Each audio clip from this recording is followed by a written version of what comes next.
a lawyer by profession and a very highly esteemed member of the New York Bar, and who has done a lot to serve his clients in many fields, and particularly also in immigration.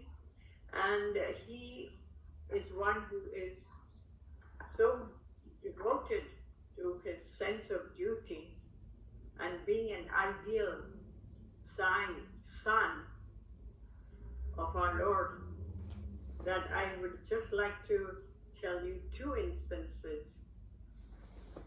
When he was president of the Manhattan Center, or around that time, his whole house had burned down in Queens. Am I correct, Brother Raj?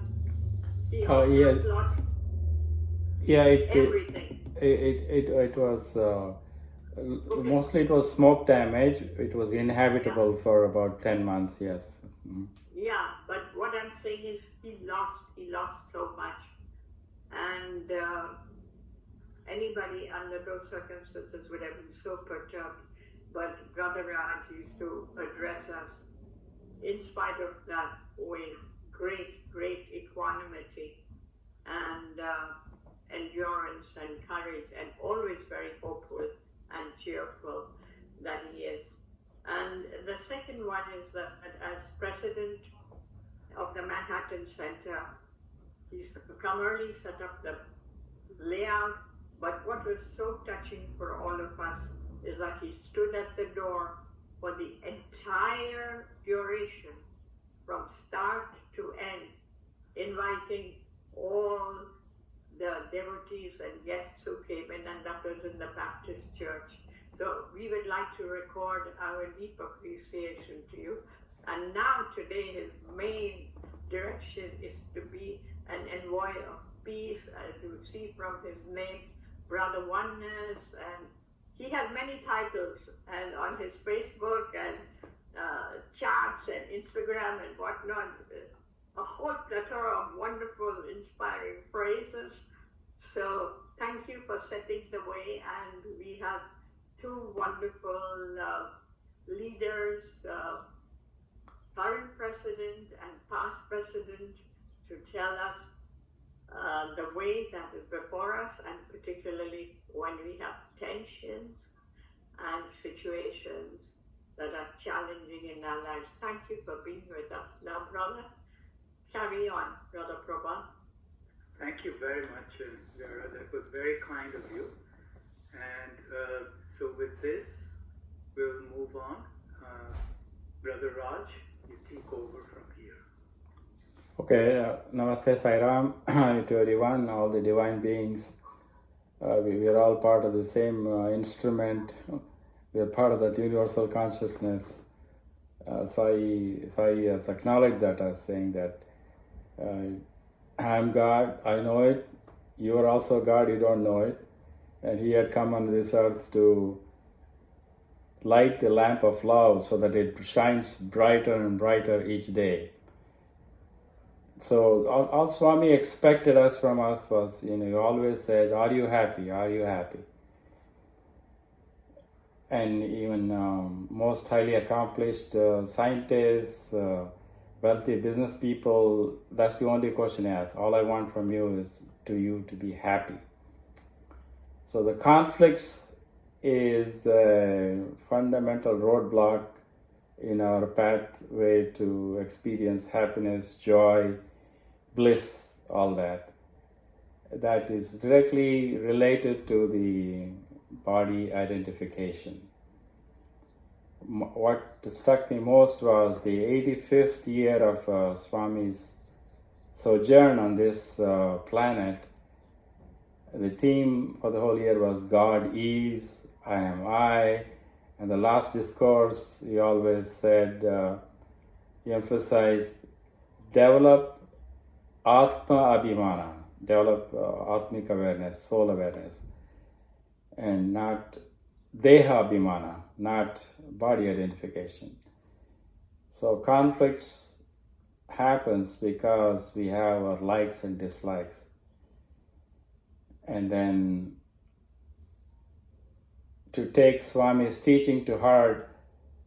Also, the final darshan in March of 2011, where he did namaste to everyone gathered in the Sai Kulwant hall, acknowledging the divinity within each one of us. Namaste is I surrender to the divinity within you.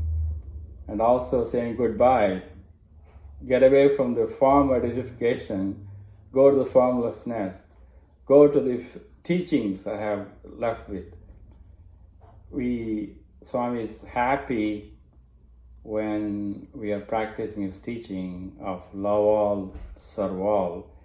That means the likes and dislikes has to be diminished, eventually to be eliminated. Only without that, it's hard to experience the joy. Maybe, Prabal, we can go to the slides, please. So this is one of the quotes of Swami. People abuse their own friends and family, but it's only after performing many meritorious acts that one gets a human birth. So he's reminding us that after the 84 million species, from plant, mineral, animal, and then finally human, then once again the animalistic tendencies are their body identification, me, the greed, envy, jealousy, anger. Next slide, please. And then, so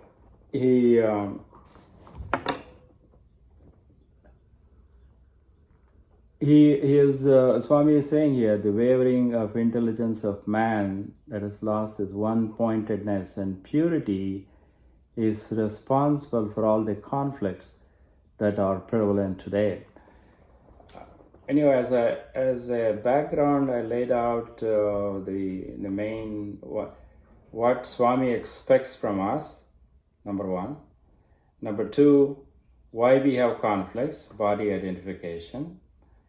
Number three, we are getting away from soul awareness, Atmic awareness, practicing human values. So I would like some feedback and input, what I have said so far. You agree, disagree, or to add on to the thought process. Thank you. Anyone, please. Do you agree that the conflicts happen because of our likes and dislikes, because of the body identification? Are there more reasons why the conflicts? Conflicts means anything we're in disharmony, we're upset, we're angry, we just don't like the other person, we spiteful, hateful, harmful, all those negative emotions. Please, it's a study circle, please, we need your input.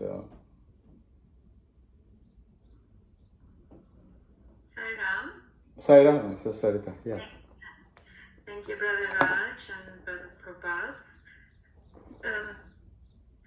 So, of course, our one-pointedness today is challenged very much. We are not constantly in the moment. I think, there is the phone, there are lots of distractions. It creates a lot of waves in our mind, in our body. And we don't really pay attention to one thing. And that can even happen in, situations with friends, with family, where you are talking to a person, but the attention that we need to give that person, we may not give because we are connected to something else. So I think that's, in that thing, we can miss the real meaning and lead to conflict. So I think there's a lot of things that happen today that take us away from that single pointedness. Thank you. Thank you. Yeah, that lack of attention, I think we're just bombarded with information that we're just swamped, and then our attention is diverted here and there. Then because of that, mind is disrupted, and then we don't really hear what the person is saying or feel what the other person is feeling. So, and then we say the wrong thing, or it goes in the wrong way, and then conflict can explode. The next slide says, if you return harm to harm, how can you be called a good man? Only by returning good for evil can you elevate yourself to a higher state. So, I mean, Swami has said that when you get angry, you say, I'm not dog, I'm man, I'm man, keep repeating that. To drink cold water, walk away from the situation if possible, to not to react, only respond. He has given some of the tools there. So thank you. Please, others, share your thoughts. A wealth of experience on the people watching. People would like your participation, please.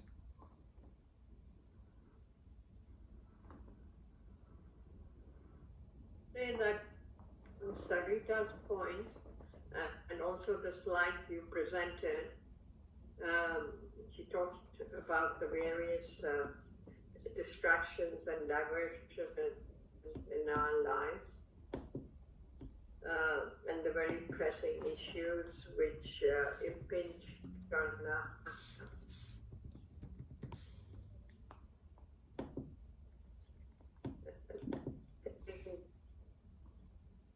Thank you, Sister Vera.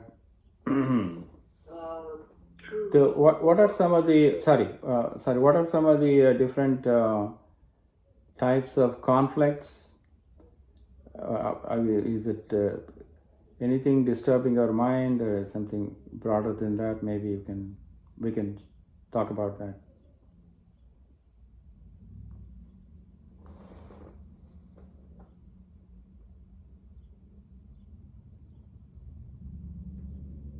Okay.